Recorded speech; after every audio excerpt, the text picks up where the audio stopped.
మనం వెళ్ళిపోతున్నాం కదా, అందుకే ఫ్యాన్లు అవి ఏం కొనలేదు. సరే, మరికొన్ని విలువైన సంగతులు విందాం. ఇక ఆలస్యం చేయకుండా చిన్న ప్రార్థన చేద్దాం. ప్రార్థన.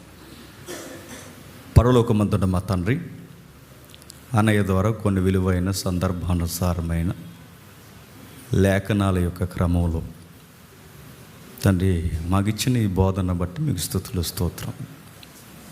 మరికొన్ని సంగతులు మాతో మాట్లాడండి. ఉపమానాలు అర్థం చేసుకోవడం అనేది తండ్రి వాక్యాన్ని నెమరు వేసుకోవడం అనేది మీ ఆత్మ సహాయంతో చేకూరే కార్యక్రమం తండ్రి.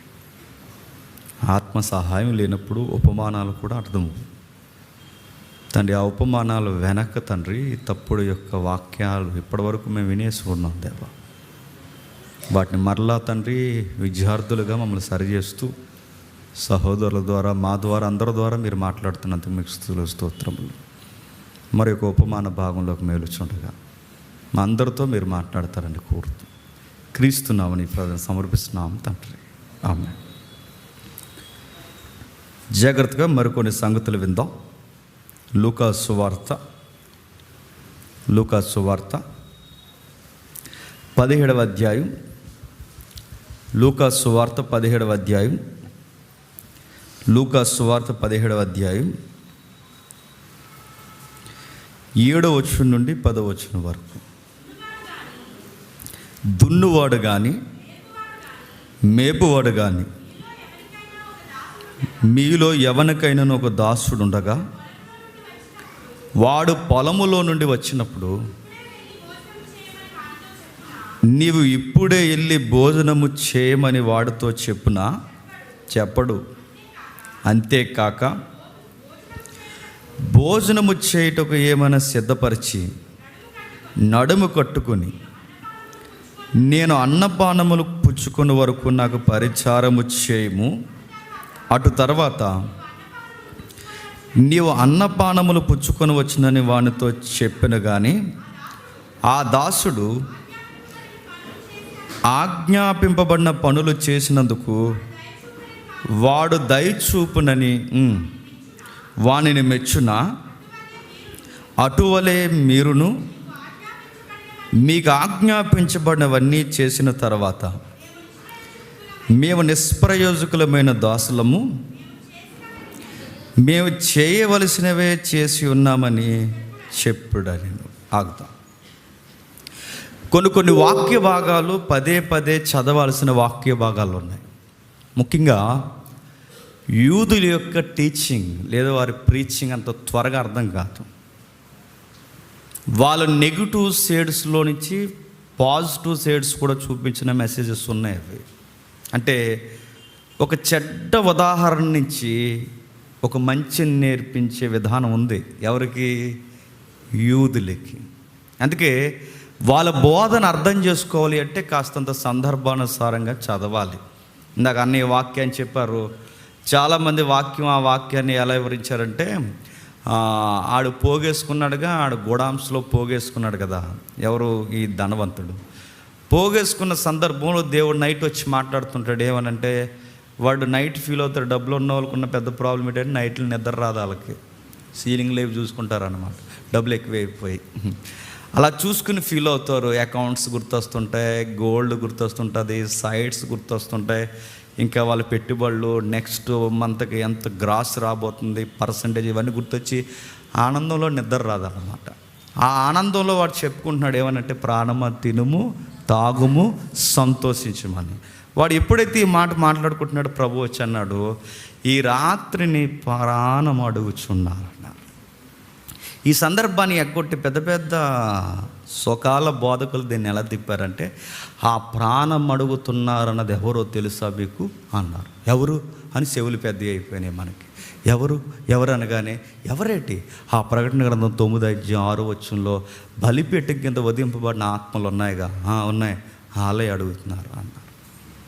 ఈడి ప్రాణం వాళ్ళు ఎందుకు అడుగుతున్నారంటే, అడుగుతారు మరి, ఇలాంటి గొట్టంగళ్ళందరూ లోకంలో ఉంటే అడగరా అన్నారు. నేను అడుగుతున్నాను, బలిపీఠం కింద ఉన్నవాళ్ళు కాదు వీళ్ళ ఆత్మలను అడుగుతున్నది, బలిపీఠం కింద ఉన్నవారు కాదు వీళ్ళ ప్రాణాలు అడుగుతుంది, వీళ్ళ కింద కూలి పనులు చేసి నలిగిపోతున్న వారు ఉసురు అడుగుతుంది. నేను తీసే ప్రభువా అని. కాబట్టి సందర్భానుసారంగా వాక్యం చదివితే భయం వేస్తుంది. సందర్భానుసారంగా వాక్యాన్ని చదివితే కొంచెం జాగ్రత్త, బ్రతుకుల్లో భక్తిని మనకు నేర్పిస్తాయి. లేదంటే అదేదో ఒక జీకే బిట్లు నేర్చుకుని ఇటుకెళ్ళిపోతాం. ఇప్పుడు అదే షేడ్లో మనం వెళ్తున్నాం. ఇప్పుడు చదువుతున్న వాక్యాన్ని మీరు చూడండి. ప్రభు అయిన యేసుక్రీస్తు వారు, తండ్రి అయిన దేవుడు, త్రిత్వంలోని ఈ దైవత్వము తనను తాను వ్యక్తీకరించుకోవడానికి కొన్ని ఉదాహరణలు వ్యక్తీకరిస్తుంది. ఆ ఉదాహరణ ఏం చెబుతుంది దైవం అంటే? చెప్తున్నాడు చూడండి. ఆయన మాట్లాడుతూ ఒక మాట అన్నాడు, ఎవరైతే సంఘములో లేదా సార్వత్రిక సంఘములో లేదా సువార్తలో నలిగి వేసారిపోతారో వాళ్ళందరూ జాగ్రత్తగా చదువుకోవాల్సిన వచనం ఇది.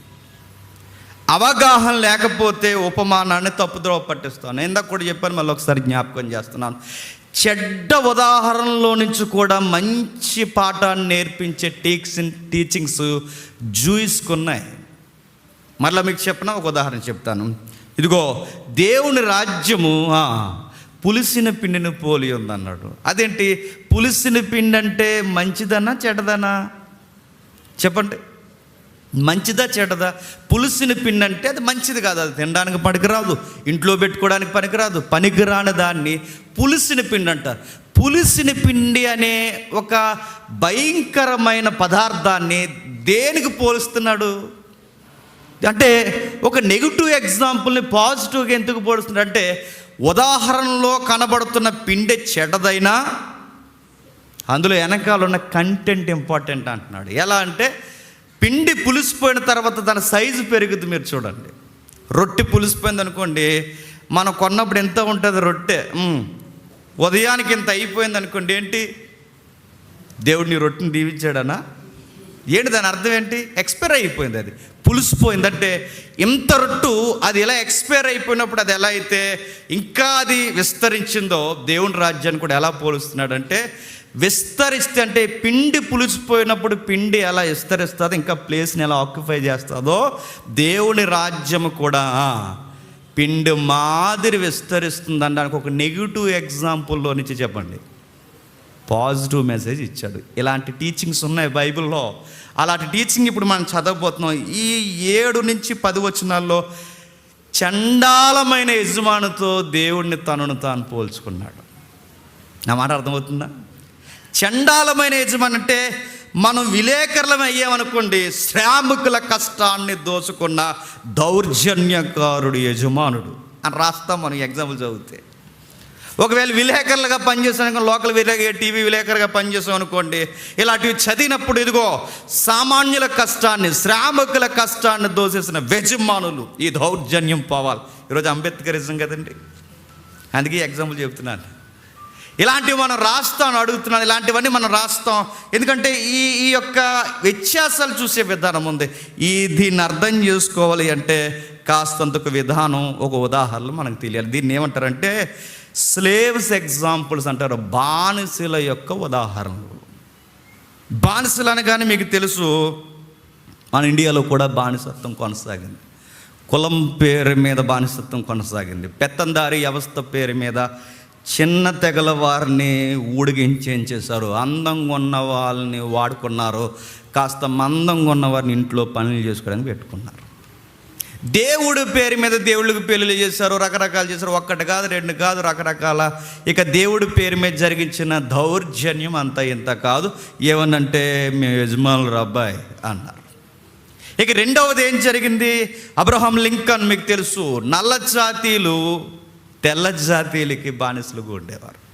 అబ్రహాం లింకన్ ఫైట్ చేసేంత వరకు, జూనియర్ మార్టిన్ లూథరన్ ఫైట్ చేసే వరకు, వీళ్ళందరూ ఫైట్ చేసేంత వరకు నల్ల జాతీయులు తెల్ల జాతీయులు బానిసలయ్యారు. ఈ నల్లోల్ని తెల్లోళ్ళు కొనుక్కున్నారు.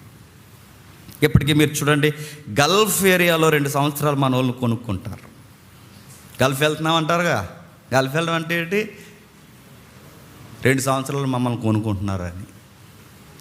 మీరు ఇల్లు అక్కడికి ఉన్న వాళ్ళని మీరు అడగండి, 2 years వాళ్ళకి బాండింగ్ రాసేస్తున్నాం, కొనుక్కుంటారు. ఇప్పటికీ బానిసర్కాలు ఉన్నాయా? స్లేవ్స్గా మనుషులను కొనుక్కుంటారంటే కొనుక్కుంటారు. అమెరికాలో మొన్నటి వరకు జరిగింది, ఇండియాలో మొన్నటి వరకు జరిగింది. ఇప్పటికీ మారుమూల ప్రాంతాల్లో పైలుకాపు విధానం అనేది ఇంకా నడుస్తోంది. ఇంకా చాలా విధానాలు నడుస్తున్నాయి. వీటన్నిటి గూర్చి ప్రపంచం మనకు ఉదాహరణలు నేర్పుతుంది. బానిస అనగానే హక్కులు లేనోడు, బాగా వినాలి, హక్కులు లేని వాడిని బానిస అంటాడు, వాయిస్ లేని వారిని బానిస అంటారు. మరి ఏముంది బానిసకి బాధ్యతలు తప్ప బానిసకి ఏముండవు చెప్పండి? హక్కులు ఉండవు. ఒకడున్నాడు గ్రీక్ ఫిలాసఫర్ సెనెకా అని ఒక గ్రీక్ ఫిలాసఫర్. ఏమంటాడంటే 3వ శతాబ్దానికి చెందినవాడు వీడు. Slave is a talking animal, అంటే ఆడు మాట్లాడే జంతువే తప్ప ఆడికి హక్కులేమీ లేవు. బానిస అనేవాడు మాట్లాడతాడు. జంతువు అంటే జంతువుకి వీడికి ఇంట్లో కుక్కని ఎలా పెట్టుకుంటున్నామో ఈయన అలా పెట్టుకున్నాం. ఆ కుక్క కాపలా కాస్తుంది, ఈడు మన ఇంట్లో పనులు చేస్తాడు, అంతే. స్లేవ్. బానిస అనేవాడు మాట్లాడే జంతువుల్లో ఒక జంతువు, అంతే. ఇలా రకరకాల పోలికలు ఉన్నాయి. ఇలాంటి ఉపమానంలో బాధపడే విషయం ఎవరో చెప్పనా? బానిసలుగా ఉన్న వారిని పోలుస్తూ ఇందులో యజమాడిని చూపిస్తున్నాడట. అర్థమైనట్టే ఉంది, ఏం అర్థం లేదని అర్థమైంది. చూద్దాం మీకు అర్థమయ్యేలా. అమ్మ బొమ్మ చూపించి మీకు వాళ్ళు నేర్పిస్తాను. ఒకసారి చూడండి. ఒకసారి ఎగ్జాంపుల్ నేను చదువుతున్న మాటలు అక్కడ మీకు కనబడితే చూడండి. 7వ వచనం చదివి ఒకసారి అక్కడ లుక్ వేయండి. మీరు ఇమేజెస్ ప్లే చేయండి ఒకసారి మీరు చూడండి. 7వ వచనంలో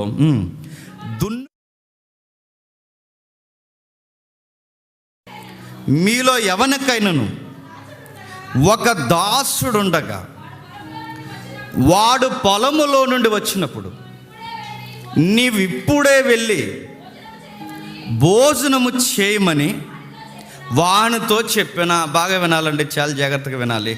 జరుగుతున్న సందర్భాన్ని మీరు చూడండి. అక్కడ దున్నుతున్న వాడిని గూర్చి మేపుతున్నవాడు అంటే పశువుల కాపరి, వ్యవసాయదారుడు, 2 రకాలు చెబుతున్నాడు. దున్నేవారి పరిస్థితి ఎలా ఉంటుందో మీకు తెలుసు. దున్నేవాళ్ళు ఎలా ఉంటారండి? రోహిణి కార్తీక్ అని వస్తే అది నెక్స్ట్ మనకి బంపర్ ఆఫర్. రోహిణి కార్తీక్, దానికి కత్తిర అంటారు, రకరకాలు అంటారు. ఎలా ఉంటుందండి ఆ టైమింగు? రోహిణి కార్తీక్ అయిన తర్వాతే ఋతుపవనాలు స్టార్ట్ అవుతాయి. ఆ టైంలో వాళ్ళు ఏం చేస్తారండి? ఆ బానిసలు ఉన్నవారు ఆ పగిలిపోయిన పొలాల మధ్య, ఇరిగిపోయిన నేల మధ్య, విపరీతమైన ఉష్ణోగ్రత మధ్య వాళ్ళు ఋతుప్రవణాల కొరకు ఎదురు చూస్తారు.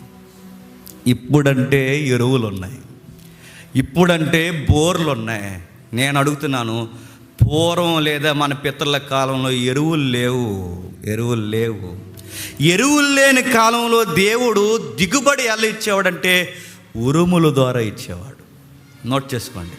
ఎరువులు లేని కాలంలో ఉరుముల ద్వారా దిగుబడి ఏంటంటే, చాలామంది అనుకుంటారు ఏంటి పొలాలు పండడానికి వర్షం ఉండాలి కానీ ఉరుములు దేనికండి అంటే, కాస్త చదువుకుంటే అప్పుడప్పుడు సోషల్ పుస్తకం గుర్తుంటే మనకు అర్థమైపోతుంది.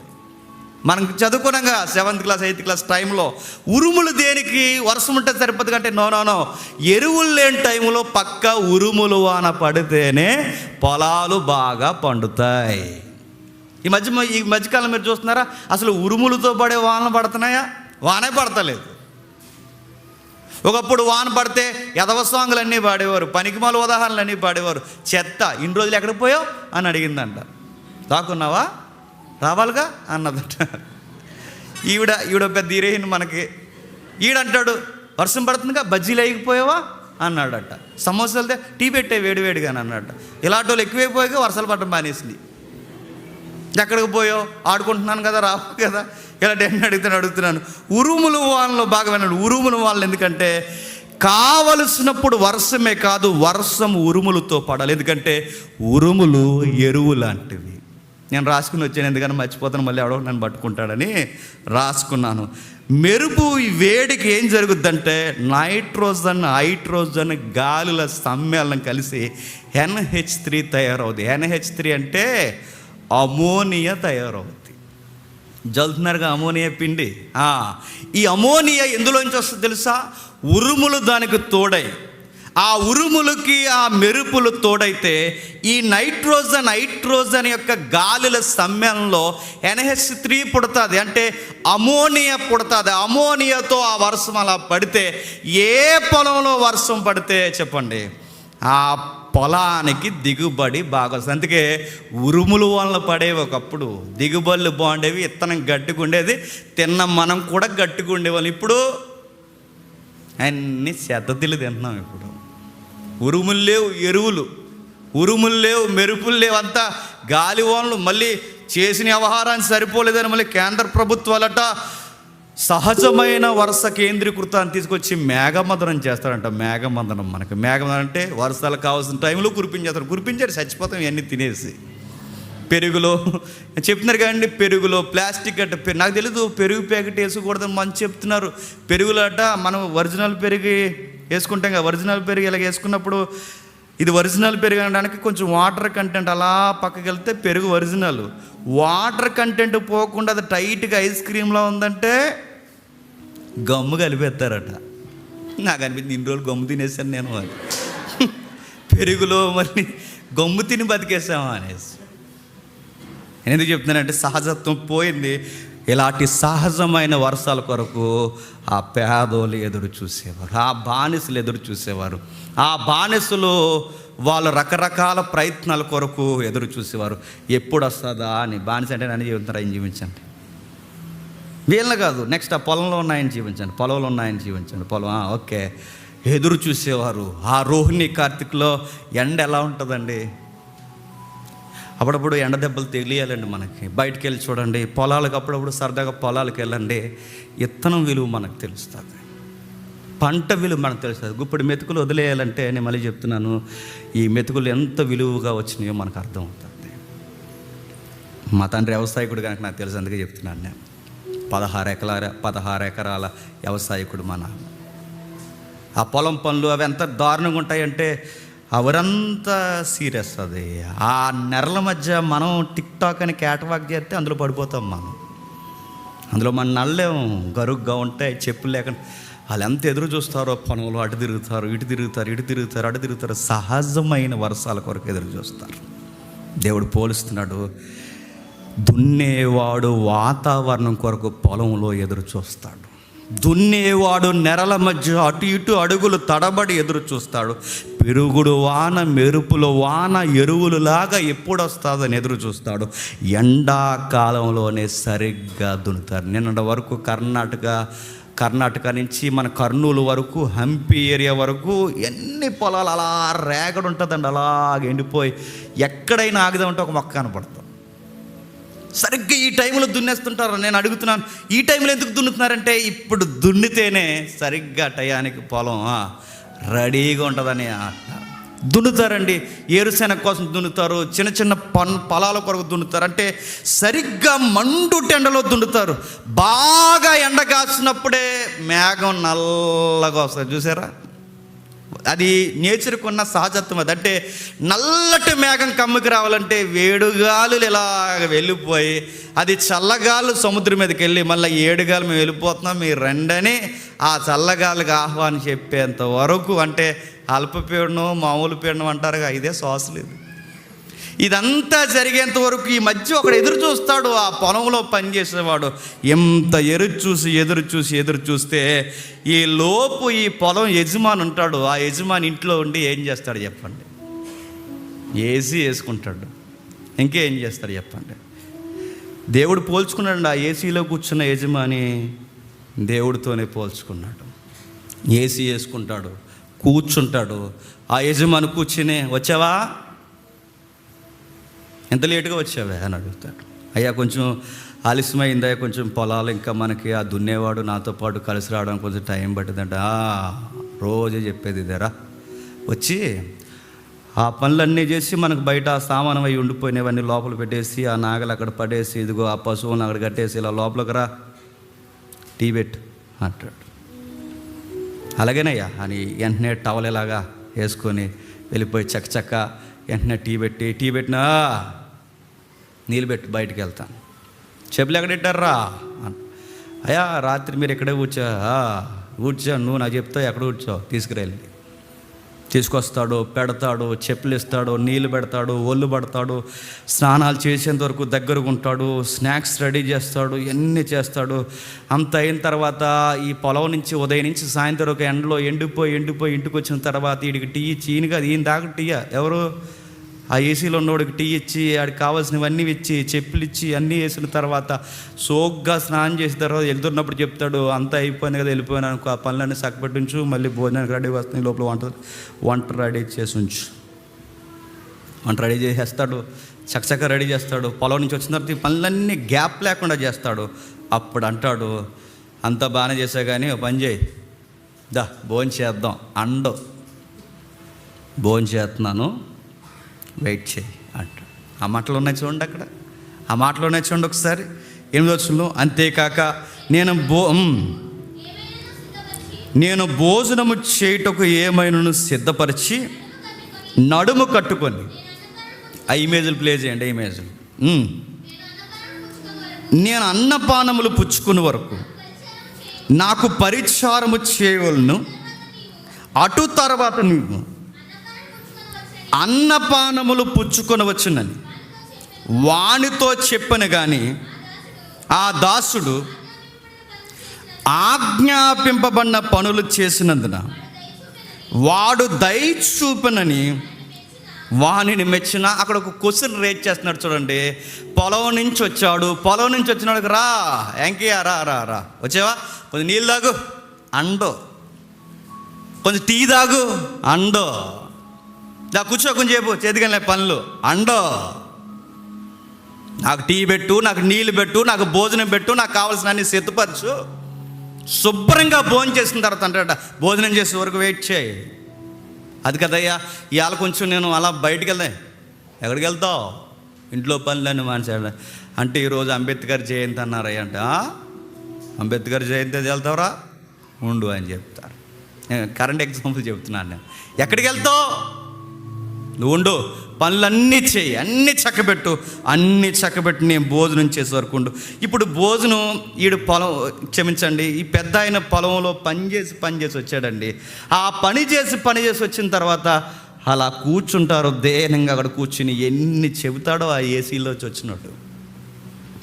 ఎంత వెయిట్ చేసావు, కనీసం లాస్ట్లో నా కోసం ఎంత కష్టపడుతున్నావు, థ్యాంక్స్ వెంకయ్య అంటాడా, కృతజ్ఞతలు అంటాడా? అలాంటివేమీ ఎక్స్పెక్ట్ చేయొద్దు అంటున్నాడు. ఎందుకంటే నువ్వు బానిసవి, నేను యజమాన్ని, నేను చెప్పింది నువ్వు ఖచ్చితంగా చెయ్యాలి, నువ్వు చెయ్యాల్సిందే చేసావు, నువ్వు ఎలాంటివి ఎక్స్పెక్ట్ చేయకని చెప్తున్నాడు. ఇందులో మనకి ఏమి నేర్పిస్తున్నాడంటే గుండె బరువెక్కిపోయి నేర్పిస్తున్నాడు మనకి. ఇందులో మనకి ఏమి నేర్పిస్తున్నాడు, బాధాకరమైన విషయాలు నేర్పిస్తున్నాడు. ఇంకా చెప్తున్నాడు, మరొక ఉదాహరణ మాట్లాడు. ఒకడు పొలం దున్నేవాడైతే మరొకడు ఎవరనట, మేపువాడు అంటే ఎలా ఉంటాడండి, మేపువాడంటే ఉదయాన్నే పనులన్నీ చక్కబెట్టుకుంటాడు. ఆ గొర్రెలను మేకలను యజమానుకుంటే, ఆ మందులుంటే తోలిక పాడి ఉంటుందిగా యజమానులకి, ఆ పాడిని తీసుకుని వెళ్ళిపోతాడు. పాడిని ఎలా మేపుతారండి, ఎప్పుడైనా గమనించారా? ఆ పశువుల్ని ఎలా మేపుతారు, అవి స్లోగా నడుస్తాయి, అటు నచ్చినట్టు నడుస్తాయి, ఊక్కుంటూ నడుస్తాయి, జారపడుతూ నడుస్తాయి, ఇలాగే వెళ్తాయి. కాస్త పచ్చగా ఉన్న కాడ ఆగుతాయి, ఎక్కడైనా పొద ఉంటే ఆగుతాయి, నచ్చిన కాడల్లా ఆగుతాయి. అవి ఆగితే ఈయన ఆగాలి, ఎవరు, మేపేవాడు. అవి ఎలా నడిస్తే అలా నడవాలి, ఎక్కడ ఆగితే అక్కడ ఆగాలి. నేను అడుగుతున్నాను, పశువులను ఏసీలో మేపుతారా, ఎండలో మేపుతారా చెప్పండి? ఎండలోనే మేపుతారండి. నెత్తి మీద ఒక మోపు పెట్టుకుని సాయంత్రానికి ఆ మోపు తెస్తూ నెత్తి మీద ఒక కర్రలో నెత్తి మీద పెట్టుకుని ఆ పొలాల్లో ఆ పశువులను మేపుకుంటూ వెళ్ళిపోతూ రకరకాలుగా వాళ్ళు ప్రయత్నాలు చేస్తూ ఇంటికి వస్తారు. కష్టపడి వచ్చిన తర్వాత వీళ్ళిద్దరిని మీరు చూడండి, వీళ్ళిద్దరిని చూసినప్పుడు వీళ్ళు ఉదయం ఎన్ని గంటలు లెగిస్తారు చెప్పండి? ఎన్ని గంటలు లెగిస్తారండి? ఈ టైపు వర్క్ చేస్తున్నా ఎన్ని గంటలు లెగిస్తారు చెప్పండి? మార్నింగ్ 10:30 కల్లా లేచిపోతాండి అంటారా? ఎన్ని గంటలు లెగిస్తారు చెప్పండి? 4:35 కల్లా లెగిస్తారండి. 3:30 కూడా లేచేవారు ఉన్నారు మన విలేజెస్లో చూడండి. 3:30, 4 మధ్యలో లెగిస్తారు. లెగిసి బానిసలు ఏం చేస్తారు? చకచకాల పనులు చెక్కబెడతారు. కావలసినవన్నీ ఏవైతే ఉన్నో పొలానికి పోవలసినవన్నీ వస్తువుల దగ్గర తెచ్చుకుంటారు. ఈలోపు యజమాను లేచే సమయానికి బ్రేక్ఫాస్ట్ చెప్పండి రెడీ చేస్తారు. ఆయనకు కావాల్సిన టీ, ఆయనకు కావాల్సిన టిఫిన్, ఆయనకు కావాల్సినవన్నీ రెడీ చేస్తారు. లెగిస్తాడు 7:30 నుంచి, క్షమించండి 10:30 నుంచి మధ్యలో లెగిసి ఆ టిఫిన్ ఇవన్నీ రెడీ చేసి పెట్టిన తర్వాత మీరు తినేసి వెళ్ళారా అని వాట్సాప్లో మెసేజ్ ఎట్టడు. తినేసి అక్కడే మళ్ళీ దిగి ఇప్పుడు అటాచ్డ్ బాత్రూంలో వచ్చిన దూరంగా పోకుండా. దరిద్రం ఏంటంటే అటాచ్డ్ బాత్రూంలో చూసి నవ్వాలి ఆడాలి తెల్లదు. అక్కడే తింటాం, అక్కడే పడుకుంటాం, అక్కడికి వెళ్తాం, జస్ట్ డోర్ అంతే. దాన్ని నాగరికత అన్నారు, మరి ఏం చేస్తాం. ఒకప్పుడు దూరంగా ఉండేవి రూమ్స్, అవి అవుట్ సైడ్ ఉండేవి. ఇప్పుడు బెడ్రూమ్లోనే ఉందంట, ఏంటని అడగండి. కంఫర్ట్గా ఉంటుందండి అంటున్నారు. అంత సుఖాలు మరిగా ఇలాగ సుఖం ఉండదు. ఎక్కడికో పోతారు, ఎక్కడో తింటారు, తిన్నారో ఉన్నారని కూడా అడగడు. మీరు మొంత పట్టుకెళ్ళారు లేదని కూడా అడగడు. ఏమి అడగలే. ఇలా తిరిగి వచ్చిన తర్వాత మళ్ళీ ఏమంటాడు చెప్పండి. సరే రండి, త్వరగా రండి, కలిసి భోజనం చేద్దామంటాడా? లేటుగా వచ్చావంటే అంటే ఒక గొర్రె తప్పిపోయిందయ్యా. గొర్రె తప్పిపోతే రోజు చెప్పాలా నీకు? కూడా తీసుకురావాలని తెలియదు. రా కట్టేసిరా, నువ్వు ఆలస్యం చేయకు, ఇంకొకసారి ఆలస్యం చేసావంటే మాటలే చెప్తున్నాను ఈసారి నీకు వేరే ఉంటుంది వ్యవహారం, అంకే నీకు చెప్పేదని చెప్తాడు. సరే ఇంకా నేను చాలా జాగ్రత్తగా అంటే నేను సిద్ధపరుస్తాడు, భోజనం సిద్ధపరుస్తాడు. ఇప్పుడు ఈ కష్టాలు, ఇప్పుడు ఈ బానిస యజమాని స్టోరీ ఇప్పుడు ఎగ్జాక్ట్ ఇది మనం చదువుతున్నామండి. ఇది ప్రాక్టికల్గా ఏ ఊర్లో అన్నా జరిగితే, మన కళ్ళ ముందు మన ఊర్లో పక్క ఈదులు ఎక్కడ దిగిన జరిగితే దీని మీద విలేకరుగా నువ్వు రివ్యూ ఏం రాస్తావు చెప్పు. మామూలుగా అడుగుతున్నావు, ఏమని రివ్యూ రాస్తావు? శ్రామికుల కష్టాన్ని దోషేస్తున్న బలిసిన జలగా టైటిల్ రాస్తావా? రాయమా? బానిసలను, మనుషులను పశువులుగా చూస్తున్న మనిషి రూపంలో ఉన్న మృగము టైటిల్. దొంగ యజమానులు, దోపిడీదారులు, ఇంత అభివృద్ధి కలిగిన నాగరికతలో చంద్రమండలం మీద అడుగులు పెడుతున్న ఈ రోజుల్లో ఇప్పటికీ సాటి మానవుడిని ఊడిగించేస్తున్న పెత్తందారీ వ్యవస్థ టైటిల్ రాస్తామా? రాయమా? ఎన్ని టైటిల్ పెట్టాలని టైటిల్ పెడతాం. ఈ రెఫరెన్స్ చదివిన తర్వాత నువ్వు కాదు టైటిల్ ఇట్టేది, నేను ఎడతాను అన్నాడు దేవుడు. టైటిల్ ఏంటి చెప్పనా? నేను యజమాని. చెప్పండి, నువ్వు స్లేవ్, బానిస. నాకు పెద్ద బాధాకరమైన విచిత్రమైన మాట ఏంటంటే, ఇంత దుర్మార్గుడైన యజమానుడితో దేవుడు ఎలా పోల్చుకుంటున్నాడండి? నా మాట అర్థమవుతుందా? ఒక మంచి వ్యక్తితో పోల్చుకున్న బాగును, దుర్మార్గుడైన యజమానుడితో దేవుడు తనను తాను పోల్చుకోవడం ఏంటి? అందుకే మీకు ఉదాహరణ చెప్పాను. చెడ్డ ఉదాహరణలో నుంచి ఏదో మంచి మనకి చెప్పండి నేర్పిస్తున్నాడు. ఉదాహరణ చెడ్డదైనను చెప్పండి, ఆత్మీయత ఎందులో ఏదో దాక్కుని ఉంది. నిజానికి యజమానుడు చెడ్డోడే. ఇంత చేసిన యజమానుడు వారిని గౌరవించుడు, ప్రేమించుడు, థ్యాంక్స్ చెప్పడన్నవి ఇక్కడ లౌకికమైన ఉదాహరణలో మనకు కనబడుతున్నాయి. కానీ ఈ యజమానితో పోల్చుకుంటున్నాడు దేవుడు. ఎందుకు పోల్చుకుంటున్నాడు? ఈ దుర్మార్గుడైన యజమానితో పోల్చుకోవడానికి కారణం ఇక్కడ ఒక విధానం చెప్తున్నాడు. ఏం చెప్తున్నాడు చెప్పనా? దేవుని కొరకు అది చేసి, ఇది చేసి, ప్రేయర్ చేసి, సువార్త చేసి, మనకు కావాల్సిన రెక్కల కష్టార్జితాన్ని అన్నీ ఇచ్చిన తర్వాత దేవుని దగ్గర ఒకటి ఎక్స్పెక్ట్ చేయకూడదట. ఏంటో చెప్పిన? థ్యాంక్స్ రా మై సన్ అని అండంట. నా మాట అర్థమవుతుందా? ఫ్యాన్ అయిపోయిన కూర్చున్నామండి, మీరు గదిలేండి. ఫ్యాన్ అయిపోయిన కూర్చున్నామండి, తడిసిపోయామండి, రెస్ట్ తీసుకుందాం అనుకున్నామండి, వర్షిప్లో కంటిన్యూ అయ్యాడు, మా పనులన్నీ, వంట వార్పులు అన్నీ పక్కన పెట్టొచ్చామండి, మా గృహంలో ఈరోజు సండే టైంలో ఎంత బిజీ వర్క్ ఉంటుంది అవన్నీ పక్కన పెట్టొచ్చాం, ప్రవ్వా మమ్మల్ని మెచ్చుకుంటావా అని అడిగితే దేవుడు అన్నాడట, అస్సలు మెచ్చుకున్నాడట.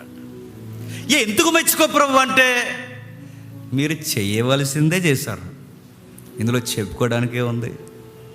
నేను యజమానుణ్ణి, చెప్పండి, మీరు నాకు బానిసలు. ఎలా బానిసలు అంటే, బయట బానిసల్ని డబ్బులు ఇచ్చి బంగారం ఇచ్చుకుంటారు, నేను మిమ్మల్ని రక్తం ఇచ్చుకున్నాను.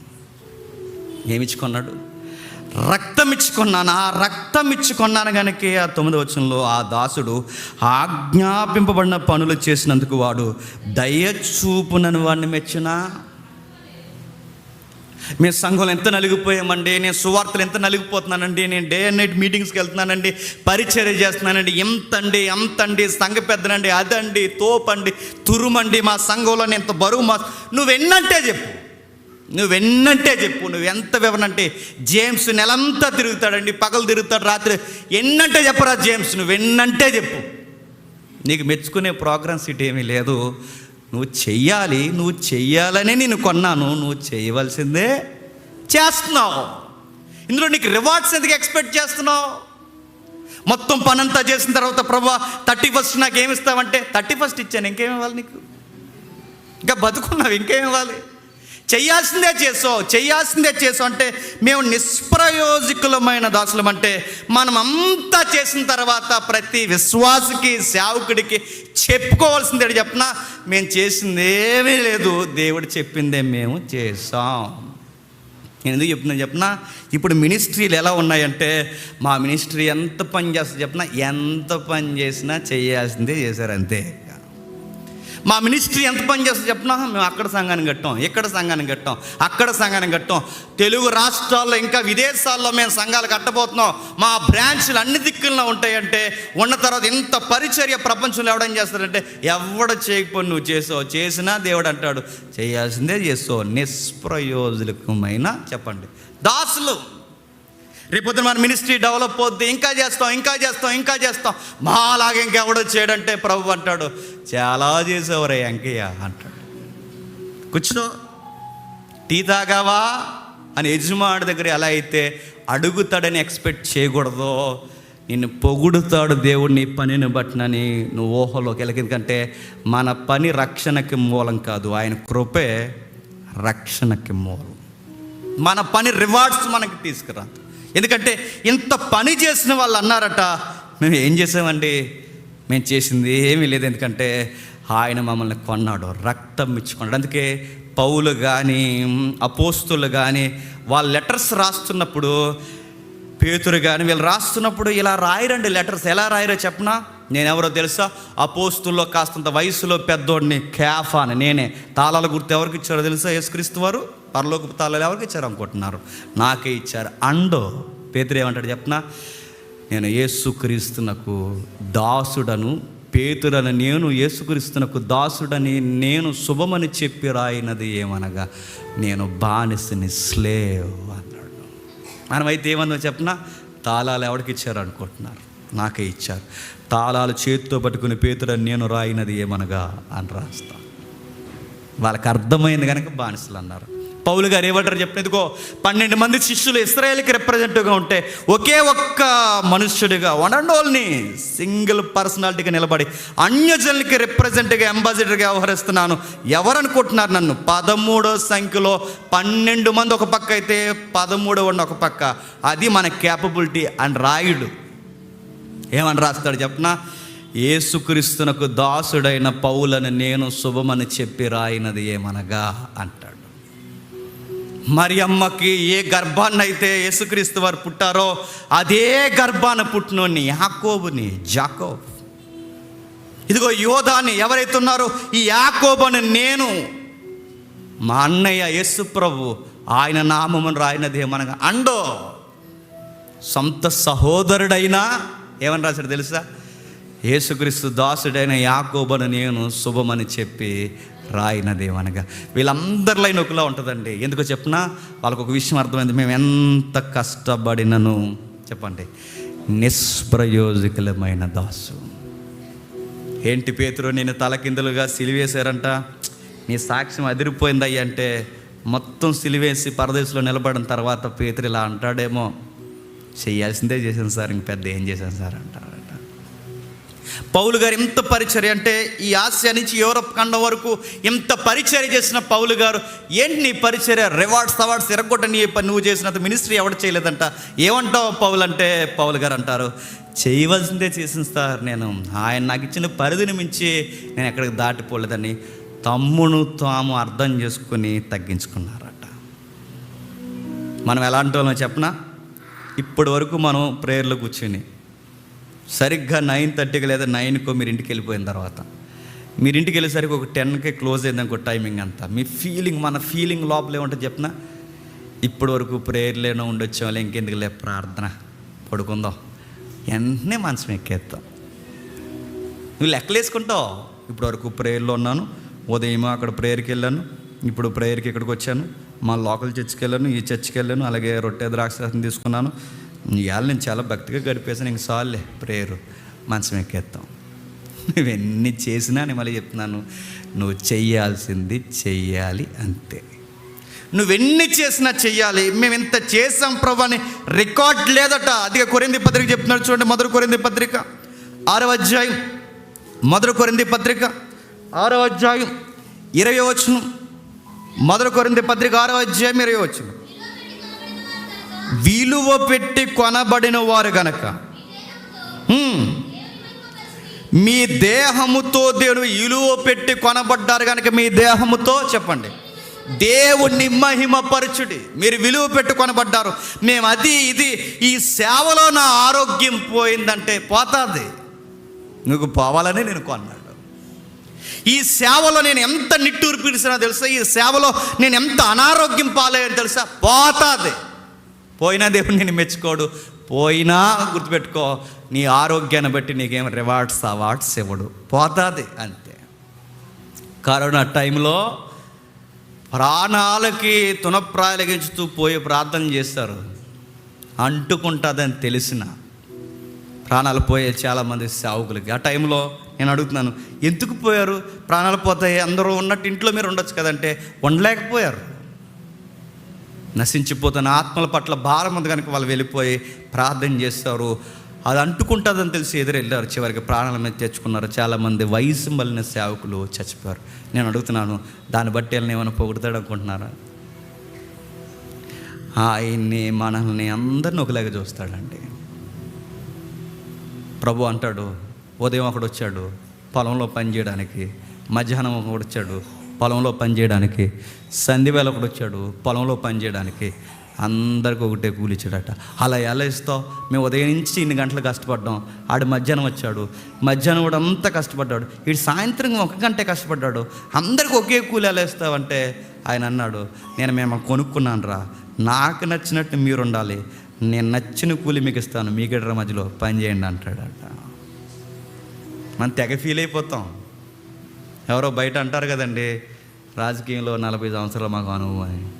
నీకు 40 సంవత్సరాల అనుభవం ఉన్నా, 30 సంవత్సరాల అనుభవం ఉన్నా, నువ్వు సీనియర్ సేవకుడు అయినా, నువ్వు వెన్నైనా గుర్తుపెట్టుకో, ఈరోజు సేవ చేస్తున్న వాడిని ఎంత ప్రేమిస్తాడో దేవుడు, 30 ఏళ్ళ నుంచి సేవ చేస్తున్న నిన్ను కూడా అంతే ప్రేమిస్తాడు. ఇద్దరిని ఒకేలాగా ప్రేమిస్తాడు, గుర్తుపెట్టుకో. వెనకాల పెద్దమ్మ బెంచీలు అరగొట్టేసి 40 ఏళ్ళ నుంచి సంఘంలో కూర్చున్న పెద్దమ్మ, పెద్ద ఆయన ఎవరైతే ఉన్నారో 40 ఏళ్ళు ఎంత నలిగిపోయారో వాళ్ళని ఎంత ప్రేమిస్తాడో, ఈరోజు కొత్తగా పాపాన్ని నొప్పుకొని గుండెలో బాదుకుని వచ్చి చర్చలో కూర్చున్న ఈ పాపిని కూడా అంతే ప్రేమిస్తాడు. ఎందుకంటే ఈ యజమానుడి ఇష్టం ఆయన ప్రేమిస్తాడు అంతే. ఇది శ్రామికుల కష్టాన్ని దోచుకుంటాడంటే నువ్వు శ్రామికుడు అనడానికి నీకు హక్కులు లేవు. ఎందుకో చెప్పనా, నిన్ను రక్తం ఇచ్చి కొనుక్కున్నాడు. నీ కొరకు ఎంత చేయాలో అంత చేశాడు. నాకు అన్యాయం జరుగుతుంది, నాకు ఇబ్బంది జరుగుతుందంటే సేవల అన్యాయం ఏంటి? నాకు ఆశ్చర్యకరమైన మాట అని చెప్పనా, ఇంత పనంతా ఫుల్ ఫ్లెడ్జెడ్గా చేసిన వీళ్ళు అన్నారట, సమస్తము చేసిన వీళ్ళందరూ అన్నారట, చేయవలసిందే చేసాం మేము, నిష్ప్రయోజకులమైన దాసులు అన్నా. నేను అడుగుతున్నాను, అంతా చేసిన వాళ్ళే నిష్ప్రయోజకమైన దాసులు అంటే మనం అంతా చేసామండి? అన్నీ సగం పనులు మనకి, ఏది పూర్తిగా చేయం. చేద్దామా? తినంగా 52 వారాలు చర్చికే రావు మనం. అయినా దేవుడి మీద కోపం ఎంతాం. ఒక ఆవిడ అనేది, నేను రేపు నుంచి డాడీతో మాట్లాడినాను అంది. ఏ అమ్మ అని అడిగాను నేను. అంటే మాట్లాడినాను అంది. ఎందుకు వాళ్ళ డాడీ అనుకున్నాను, తర్వాత తెలిసింది ఆ డాడీ అంట. ఎందుకు మాట్లాడమని అడిగాను, ఎందుకంటే నేను 6 రోజులు ప్రేయర్ చేస్తున్నాను, ఫాస్టింగ్ ప్రేయర్లో నాకు ఆన్సర్ అందుకే మాట్లాడినాను అంది. ఎలా కనబడుతున్నాడు దేవుడు నీకు అని అడిగాను నేను. ఏమనుకుంటున్నావు అయినా? మీ ఇంట్లో మీ తాతయ్య అనుకుంటున్నావా? బాస్ అయినా గుర్తుపెట్టుకో, యజమాడు అయినా గుర్తుపెట్టుకో, ఆయన చెయ్యాల్సిందే చేస్తాడు. మనం ఎంత చేసినా నిష్ప్రయోజన దాసును. కనీసం టీ తాగమని కూడా అనలేదండి, ఎంత పరిచర్య చేస్తే అండవు, గుర్తుపెట్టుకో. టీ కూడా ఆయన తాగెత్తాడు, నువ్వేమనుకుంటే అనుకో. ఇంత పరిచయం, కనీసం పేరు చెప్పరండి, పాంప్లెట్ మీద కనీసం పేరు ఎలాగే లేదు, కనీసం ఇంత పరిచయలో కనీసం గుర్తించరు. ఈ పరిచర్లో ఎవరు గుర్తించరు, ఈ పరిచర్లో ఎవరు భుజాన్ని ఎత్తుకోరు, ఈ పరిచర్లో బాగా చేసామని ఎవరు అయినా అనకపోయినా గుర్తుపెట్టుకోక, ఎందుకంటే మనం చేయాల్సిందే చేస్తున్నాం. నేను చేయాల్సింది చెప్తున్నాను, నేను తడిసిపోయి చెప్తాను, నేను చేయాల్సిందే చేస్తాను. మీరు చేయాల్సినవి ఉంటుంది.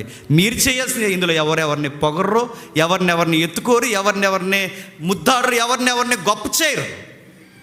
ఎందుకంటే మనం నిష్ప్రయోజకమైన దాసులు. అంతా చేసిన వాడే మేమేమీ లేదు, మేము అయోగ్యులం అంటే సగం సగం చేసిన వాళ్ళు మనల్ని ఏమనాలి చెప్పండి? మతి లేని వాళ్ళు అంటారు మనల్ని. వేసేది ఇంత పని, అందులో ఇంత రివార్డులు కావాలి మనకి, పేరు చెప్పాలి. ఈ మైక్ ఎవరు కొన్నారో తెలుసా? ఎవరు కొన్నారు? అది ఆ పేరు చదవండి, దగ్గరికి వెళ్ళి చెప్పాడు. జేమ్స్ గారు కొన్నారు. అది ఆ బాక్స్ ఎవరు కొన్నారు తెలుసా? జేమ్స్ గారు కొన్నారు. ఆ ఫ్యాన్ ఎవరు కొన్నారు తెలుసా?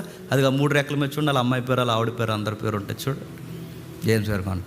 ఇలాంటి ఎక్స్పెక్ట్ చేయకండి సేవలో, గుర్తుపెట్టుకో. సేవలో బైబిల్ చెప్తుంది, మనం ఎంత చేసినా ఎన్ని చేసినా నిష్ప్రయోజకులమైన దాసులు. మరో పదం చూడండి, పేతురు రాసిన మొదటి పత్రిక ముగించుకుందాం. పేతురు రాసిన మొదటి పత్రిక 1వ అధ్యాయం 18-19 వచనాలు చూడండి, ముగించుకుందాం.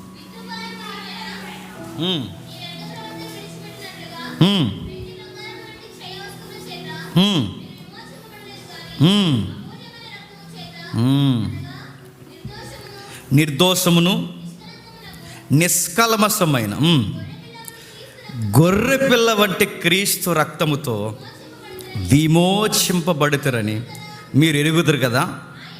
ఆయన జగత్తు పునాది వేయబడక మునిపే నియమింపబడిన కానీ మనల్ని ముతుల్లో నుంచి లేపి ఏం చెప్తాడు చూడండి, ఏ రక్తము చేత మనల్ని కొన్నాడట?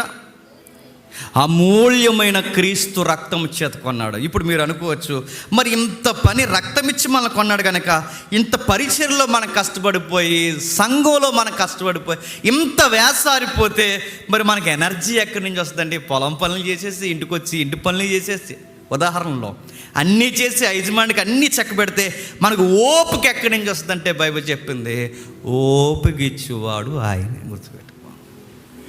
ఎలా తిరుగుతున్నారండి సేవలు అంటే? అలాగే తిరుగుతున్నాం. సరదాగా 3 రోజులు వస్తారు నాతో పాటు, 4వ రోజుకి హాస్పిటల్కి వెళ్ళిపోతారు. ఎలా తిరుగుతున్నావయ్యా అంటే బైబిల్ ఒక మాట ఉంది, ఆయన పనిని మనం ఆగకుండా చేయడం ప్రారంభిస్తే బైబిల్ ఏమందో చెప్పినా, ఆయనకి దగ్గరగా ఉన్న వారికి పక్షిరాజు వంటి బలాన్ని ఇచ్చేవాడు ఆయనే. గుర్తుపెట్టుకో. ఆ ఎనర్జీ ఎలా వస్తుందంటే ఆయన ఇస్తాడు, ఆ ఓపిక ఎలా ఇస్తుందంటే ఆయన ఇస్తాడు, ఆ యొక్క పనితనం ఎలా ఇస్తుందంటే ఆయన ఇస్తాడు. ఎందుకంటే బైబిల్ చెప్తుంది, యెహోవా కొరకు ఎదురు చూసువారు నూతన బలము పొందుతారు. ఆయనను పని జరిగించిన వారు పక్షిరాజు వలె యవ్వనంగా ఉంటారు. ఆయన పనిలో రోజు కలిసిపోతున్న వారు నూతనమైన సౌందర్యాన్ని ధరించుకుంటారు. ఇంటికాడ ఉన్న మనం వాసౌట్లు అయిపోతాం, పరిచర్యలు ఉన్న వాళ్ళు చక్కగా పొద్దుతిరుగుడు పువ్వుల్లా కనబడుతున్నారు. అలా ఎలా ఉండగలుగుతున్నారంటే ఆయనతో ఉంటున్నారు కాబట్టి ఉంటారు. బాగా తినేసి కూర్చోండి, ఏదో షుగరో బీపీ వచ్చేద్ది. ఏదో పని చేస్తూ తిరగండి, ఫిట్గా ఉంటాం. మీరు తినేసి ఇంటికాడ అలా రెస్ట్ తీసుకోండి. నేను యజమానిలాగే ఆ ఇంట్లో ఆయన ఏసీ వేసుకుంటే కొంచెం డోర్ తీసుకుని పక్కన డోర్ అని పడుకుంటానంటే నడుతున్నాను. ఆ ఏసీకి అలవాటు పడితే ఏమవుతుందండి?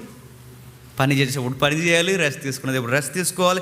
ఆయనలో మనం ఎంత కష్టపడితే అంత ఓపికనిచ్చేవాడు ఆయనే. దున్నేవాడికైనా మేపేవాడికైనా అలసిపోకుండా రెస్ట్ తీసుకోకుండా పని చేస్తున్న వీరికి అంత ఓపికను ఎవరిస్తుందంటే ఆ బైబిల్ సెలవిస్తుంది, బలం ఇచ్చేవాడు ఆయనే. కీర్తన గ్రంథం చూడండి, 62వ కీర్తన 11వ వచనం. 62వ కీర్తన 11వ వచనం చూడండి. బలము కలదని ఒక మారు దేవుడు, బలం ఎవరిదట? ఆయనది. ఇప్పుడు మరలా చెప్పండి, ఆరోగ్య సూత్రాల్లో ఆరోగ్యం బాగా ఉండాలంటే సూత్రం ఏంటి చెప్పండి? ఆయన పని నువ్వు ఎంత బిజీగా చేస్తే, ఆయన పరిచర్లో నువ్వు ఎంత బిజీగా ఉంటే, ఆయన సంఘ కార్యక్రమంలో నువ్వు ఎంత బిజీగా ఉంటే నీ హెల్త్ కూడా చెప్పండి అంత బాగుంటుంది. చాలామంది అంటారు ఎక్కువ పరిచర్యలు తిరగకండి హెల్త్ పాడైపోద్ది అంటారు. బైబిల్ అంటుంది ఎక్కువ పరిచర్యలు తిరగండి హెల్త్ బాగుంటుంది అంటుంది. మనం ఏమంటాం? ఎక్కువ తిరగకండి పాడైపోద్ది అంటాం. బైబిల్ ఏమంది? ఎక్కువ తిరగండి. చేయవలసిన పనులన్నీ చేయండి. ఎంత కష్టపడతారో అంత కష్టపడండి. చక్కగా మీకు ఆరోగ్యం ఇచ్చేవాడు నేనే, బలం ఇచ్చేవాడు నేనే. యెహోవా కొరకు ఎదురు చూసిన వారికి నూతన బలము దయచేయువాడను నేనే. నెక్స్ట్ ఫిలిప్పీ పత్రిక 4:13 చూడండి. ఫిలిప్పీలకు రాసిన పత్రిక 4:13 ముగించుకుందాం. నేను ఇలాగూ చెప్పట్లేదు, నేను ఏ స్థితిలో ఉన్నను ఆ స్థితిలో సంతృప్తి కలిగి ఉండుట నేర్చుకొని ఉన్నాను. దేన స్థితిలో ఉండ ఎరుగుదును, సంపన్న స్థితిలో ఉండ ఎరుగుదును. ప్రతి విషయంలో అన్ని కార్యములలో కడుపు నిండి ఉండుటకును అని చెబుతూ నన్ను బలపరుచు అని అందే. చెప్పండి, సమస్తమును చేయగలుగుచున్నాను. ఇప్పుడు చెప్పండి, ఆయన పనిలో ఎంత కష్టపడితే అంత ఎనర్జీ ఇచ్చేవాడు ఎవరు చెప్పండి? ఆయనే. మేము చాలా కష్టపడిపోతున్నాం, మాకు అనారోగ్య సమస్యలు వచ్చినా ఏమి రావు, ఆరోగ్యం బాగుంటుంది. ఇంకా ఆయన పరిచర్లో మేము చాలా పరిచర్య చేస్తూ మేము రెస్ట్ లేకుండా నలిగిపోతున్నాం, ఏం కాదు. ఆయన ఓపికనిచ్చేవాడు. బైబిల్ ఏముంది చెప్పిన, సమయమందును చెప్పండి అసమయమందును ప్రయాసపడాలి. రివర్స్ ఏంటి చెప్పిన, సమయమందు అసమయమందు నువ్వు ప్రయాసపడాలంటే బాగా వినండి, ముందు సమయమందు అసమయమందు పని చేయాలన్న ప్రాక్టీస్ నువ్వు స్టార్ట్ చేయాలి. గుర్తుపెట్టుకో, అన్నమాట. అర్థమైందా? అంటే నువ్వు ఏ టైం కూడా చూడకుండా నువ్వు దేవునికి పరిచర్య జరిగించాలి అంటే ఏ టైంలో అయినా కష్టపడే మైండ్ సెట్ ఎవరికి ఉండాలి చెప్పండి? నీకు ఉండాలి. ఎండలో కష్టపడతాను, వరదలో కష్టపడతాను, పొలాల్లో కష్టపడతాను, ఇంటికి వచ్చి కష్టపడతాను, ఆయన ఎక్కడ చెబుతాడు కష్టపడతాను, ఆయన ఎలా ఉండమంటే అలా ఉంటాను. అంత ఉన్న తర్వాత పరిచర్య అంత చేసిన తర్వాత ఆదివారం ఇంటికి వెళ్ళిపోతున్నప్పుడు, దేవా ఈరోజు నన్ను మెచ్చుకుంటావా? నేను ఆకాశం చూస్తే ప్రభు అంటాడు, నువ్వు చేయాల్సిందే చేస్తావు, చేసింది ఏముందా జేమ్స్, వెళ్ళు అని చెప్తాడు. అంతే. అది నిన్నైనా నన్నైనా, ప్రభా 5:30కి వెళ్ళాం ప్రభా, 9 వరకు అక్కడ కూర్చున్నాం ప్రభా, ఎంత ఆశక్తిగా కూర్చున్నాం తెలుసు ప్రభా. కూర్చున్నావుగా, అంతేగా, వెళ్ళు ఇంటికి వెళ్ళు అంటాడు. అంతే. చేయాల్సిందే చేస్తాం. వచ్చారు, విన్నారు, కూర్చున్నారు. ఇందులో రివార్డ్స్ ఏమి ఉండవండి. చెప్పినందుకు నాకు రివార్డ్స్ ఏమి ఉండవండి. రక్తం ఇచ్చి కొన్నాడు కనుక, బానిసలుగా ఉన్నాం కనుక ఆయనకి నచ్చినట్టు చేసుకుంటూ వెళ్ళిపోవడమే తప్ప ఇవన్నీ చేసిన తర్వాత మమ్మల్ని మెచ్చుకుంటా ప్రభు అంటే, ప్రభు అంటాడు, ఈ భూమి మీద ఏం మెచ్చుకోను కానీ ఒకరోజు వస్తుంది, అప్పుడు మెచ్చుకుంటాను. బలా చెప్పండి, నమ్మకమైన దాసుడా. అప్పటి వరకు ఈ భూమి మీద ఏ సౌండ్స్ మనకి వినబడు, అప్పటి వరకు ఈ భూమి మీద ఏ మెప్పుకోలు ఉండదు. అప్పటి వరకు సీదరం, నువ్వు ఎంత కష్టపడు అంత సీదరింపులు వస్తాయి, నువ్వు ఎంత పరిచయం చేయి అంత మాటలు అంటారు, నువ్వు ఎంతగా దేవుని దగ్గరకు ఉండు అన్ని ఇబ్బందులు శ్రమలు వస్తాయి. ఇవన్నీ వచ్చిన తర్వాత అనిపిస్తుంది, ప్రభువా మేము ఎంత నీకు చేస్తున్నావు, ఏంటి ప్రభువా ఈ శ్రమలు అంటే? ఆయన అంటాడు, చేయి ఇంకా శ్రమపడు, ఆ శ్రమలు అలా పక్కన పెట్టి ఈ పని చేయి అని అడుగుతాడు. అస్సలు ఈయనకి మా మీద పట్టింపు లేదనుకుంటాం మనం. గుర్తుపెట్టుకోండి, శ్రమలే, పరిచర్యే, భక్తే, సువార్తే. ఇవో పక్కన అలా జరుగుతూనే ఉంటాయి, అవి మోస్తూనే ఉంటాం, ముందుకు వెళుతూనే ఉంటాం. మేము ఇన్ని చేసాం ప్రభు అంటే, ప్రభు అంటాడు, ఇప్పుడు ఇవేమీ లెక్కలోకి రావు, ఒక రోజు వస్తాను అప్పుడు లెక్కలు తీరుస్తాను అంటాడు. ఇప్పుడు చెప్పండి, యజమానుడు ఆ ఉదాహరణలో చెడ్డ యజమానుడే కనబడుతున్నా చెప్పండి, ప్రభు అయిన యేసుక్రీస్తు వారు ఎందుకు ఆ యజమానుడితో పోల్చుకుంటున్నాడంటే, అక్కడ యజమానుడు కింద ఉన్న వాళ్ళు బానిసలు ఎంత కమిట్మెంట్తో ఉంటారో మీరు కూడా నా దగ్గర అంత కమిట్మెంట్తో ఉండాలి. మీరు పార్కుల్లో తిరగడానికి మీకు టైం ఉంటుంది, మీరు రోడ్ల మీద తిరగడానికి మీకు టైం ఉంటుంది, మీ ఎక్సర్సైజ్లు చేసుకోవడానికి, మీకు సోకులు సరదాలకి, మీ షాపింగ్ మాల్లకి, మీ పనికి మాలేసాలకి ఎంత టైం ఉంటుంది. 1 గంట నా మందిరంలో ఉండడానికి మీకు టైం ఉండదు. మీరు ఏం చేశారని అడుగుతాడు ఆయన. ఉద్యోగాలకు టైం ఇస్తారు, భోజనాలకు టైం ఇస్తారు, రెస్టారెంట్లకు టైం ఇస్తారు, ఫ్యామిలీతో వెళ్ళిపోవడానికి టైం ఇస్తారు, ఎన్నిటికి టైం ఇస్తారు, బీచ్లకు టైం ఇస్తారు, ప్రతిదానికి టైం ఇస్తారు. నా దగ్గర 1 గంట గడపడానికి మీరేదో పెద్ద ఎరగదీసిన ఫీలింగ్ మీరు ఎందుకు ఇస్తున్నారని అడుగుతాడు. ఆదివారం ఇంటికి వెళ్ళిపోయి 2-3 మెసేజ్లు వినేసాం, ఆదివారం ఇంటికి వెళ్ళిపోయి చర్చిలో మేము గడిపిస్తాం, ఈ రోజుకు ప్రేయర్ లేదు, బైబిల్ స్టడీ లేదంటే దేవుడు అంటాడు, నువ్వు చాలా ఊహించుకుంటున్నావు అని అడుగుతాడు ఆయన. నువ్వు చేయవలసిందే చేయి. ఆదివారం నువ్వు ప్రేయర్కి వెళ్ళి వచ్చినా దేవుడు అంటాడు, ప్రేయర్ చేయి అంటాడు ఆయన. ఆదివారం నువ్వు వాక్యం విని వచ్చినా వాక్యం చదువు అని అడుగుతాడు ఆయన. పొలంకి వెళ్ళొచ్చినోడిని టీ పెట్టని ఎలా అడుగుతాడో చర్చికి వెళ్ళొచ్చి నిన్ను కూడా చెప్పు ప్రార్థన చేయి అని చెప్తాడు ఆయన. ఇదేంటి ఇంత కఠినంగా ఉన్నాడంటే ఈయన కఠినంగానే ఉంటాడు, ఆయన అలానే ఉంటాడు. నచ్చితే వెంబడించు, నచ్చకపోతే సుఖంగా ఉన్న దేవుళ్ళు బయట చాలామంది ఉన్నారు. అక్కడ తాగొచ్చు, తిరగొచ్చు, ఎగరొచ్చు, బెల్లి డ్యాన్సులు ఉంటాయి, రకరకాలు ఉంటాయి. ఇంక అంతకాదు అంగామ మామూలు కూడదు, రకరకాల ఉత్సవాలు ఉంటాయి, తాగి తందనాలు ఆడతారు. అవన్నీ నీకు కావాలి ఎంటర్టైన్మెంట్ ప్రోగ్రామ్, ఆడికి వెళ్ళిపో. ఈ దేవుడి దగ్గర అవన్నీ కుదరవు. ఆయన కఠినంగా ఉంటాడు, కఠినంగానే వెంబడించమంటాడు. రెస్ట్ తీసుకుంటున్నాను ప్రభు అంటే ఎందుకు రెస్ట్ తీసుకున్నావు అని కూడా అడుగుతాడు. రాత్రి త్వరగా పడుకున్నావు, ఉదయం లేటుగా లేచావు, మళ్ళీ మధ్యాహ్నం తినేసి పడుకున్నావు, మళ్ళీ సాయంత్రం త్వరగా పడుకున్నావు, ఇంత రెస్ట్ ఎందుకు తీసుకుంటున్నారు అని కూడా అడుగుతాడు ఆయన. గుర్తుపెట్టుకోవాలి. మధ్యాహ్నం పడుకోవాలంటే నేను మళ్ళీ చెప్తున్నానండి, మధ్యాహ్నం నిద్రపోవాలి అంటే నీకు ఏం హక్కు ఉందని నిద్రపోయావు అని కూడా దేవుడు అడుగుతాడు. గుర్తుపెట్టుకో. ఏం చేస్తావు, ఎందుకు నీకు రెస్ట్ దేనికి? రాత్రి త్వరగా నిద్రపోయావుగా, లేటుగానే లేచావుగా, మధ్యాహ్నం మళ్ళీ ఏం ఎరగదీసాను పడుకుంటున్నావు నువ్వు? అంతా రెస్టే. ఇన్ని రెస్టులు తీసుకుని ఆదివారం ప్రార్థనకు వచ్చి అలాంటి అమాయకుడితో ఒకటితో ప్రార్థన చేయించేసుకుంటారు. కష్టాలు వచ్చేసి నీ ప్రార్థన చేయండి. కష్టాలు వచ్చేస్తే మరి ఇబ్బందులు వచ్చేస్తే మరి ప్రార్థన చేయండి.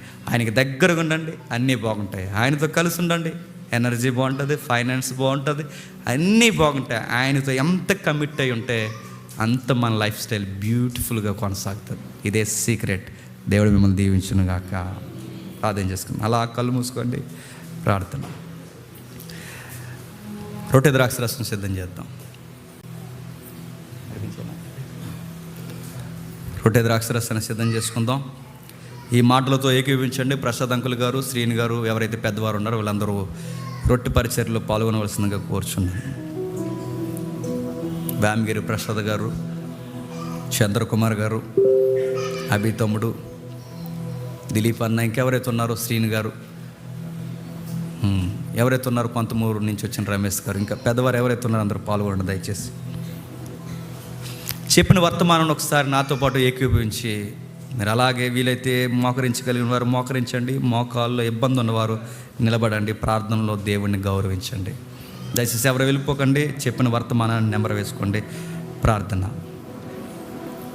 ప్రేమగల తండ్రి, కృపగల దేవ, మీ దయలో మీ కృపలో తండ్రి ఇప్పటివరకు మమ్మల్ని నడిపించారు. మేము ఎన్ని చేసిన తండ్రి, మా గుప్పుల్ని ఇప్పిన, మా కష్టార్జితాన్ని ఇచ్చిన తండ్రి, మా శారీరకంగా మానసికంగా మేము ఎంత నలిగిపోయినా మేము చేసింది ఏమీ లేదు దేవా. నిష్ప్రయోజకులమైన దాసులం తండ్రి. బయట వారు హక్కుల కొరకు పోరాటాలు చేస్తారు, బయట వారు రిజర్వేషన్ కొరకు పోరాటాలు చేస్తారు. మీ దగ్గర తండ్రి మాకు ఏ హక్కులు లేవు తండ్రి. మీరే రక్తం ఇచ్చి మమ్మల్ని కొన్నారు దేవా. మాకు ఏ రివార్డ్స్ ఉన్నాయని అడగడానికి మాకు ఏ హక్కు లేదు తండ్రి. అర్హత లేని మమ్మల్ని తండ్రి రక్తం ఇచ్చి మమ్మల్ని సంపాదించారు తండ్రి. రోజంతా మేము ప్రార్థన గడిపి ప్రతిరోజు పరిచర్యలు తిరిగి మా ఆరోగ్యాలు చెడిపోయినా తండ్రి, మా కుటుంబాలకు మేము ఎడబాసి దూరంగా ఉంటున్నా, మానసికంగా శారీరకంగా మేము ఎంత నలిగిపోయినా తండ్రి, మేము చేసినది ఏమీ లేదు, అయోగ్యులమనే మాట తప్ప మాలో ఏముంది దేవా. మేము ఒప్పుకుంటున్నాం తండ్రి. మేము ఎంత భక్తిని గడించినా, మేము ఎన్ని చేసినా తండ్రి, మీ ఎదురు తండ్రి నిష్ప్రయోజకులమైన దాసులం తండ్రి. ఈరోజు ఇంత చేసాం కనుక ఈరోజు ప్రార్థన చేయం, ఈరోజు ప్రేయర్కి వెళ్ళి వచ్చాం కనుక ఈరోజు ప్రార్థనలో గడపం, బైబిల్ చదవనే తండ్రి లౌకికమైన లెక్కలు తండ్రి. మేము ఎన్ని చేసినా మీ నుంచి మేము థ్యాంక్స్ అనేది ఎక్స్పెక్ట్ చేయడం తండ్రి మా ఆత్మీయ జీవితంలో ఎదగలేని స్థితి అని మాకు అర్థమవుతుంది దేవా. మేము చేయాల్సిందే చేస్తాం. మేము దాసులం తండ్రి, క్రీస్తునకు బానిసలం దేవా. బానిసలమైన మేము ఎల్లకాలం తండ్రి మా యజమాడు నవ్వుతే మేము నవ్వుతాం, మా యజమాడు ఆనందిస్తే మేము ఆనందిస్తాం, మా యజమానికి నచ్చింది మేము చేస్తాం, మా యజమాడు సుఖాన్ని మేము కోరుకుంటాం, మా సుఖాన్ని మేము దూరం చేస్తాం, మా శరీరాన్ని నలగొడతాం, మానసికంగా నలిగిపోతాం తండ్రి. ఆత్మల భారం మీ చిత్తం కనుక వాటిని రక్షించడానికి ఎంతగా వేసారిపోవాలో 60 ఏళ్ళ జీవితంలో అంత వేసారిపోతాం తండ్రి. నేను వారిని దీవించండి, కాపాడండి, నడిపించండి. మీ దయలో తండ్రి మరింత ఆదరిస్తారని కోరుతూ క్రీస్తు నామమున ప్రార్థన సమర్పిస్తున్నాం తండ్రి. ఆమేన్.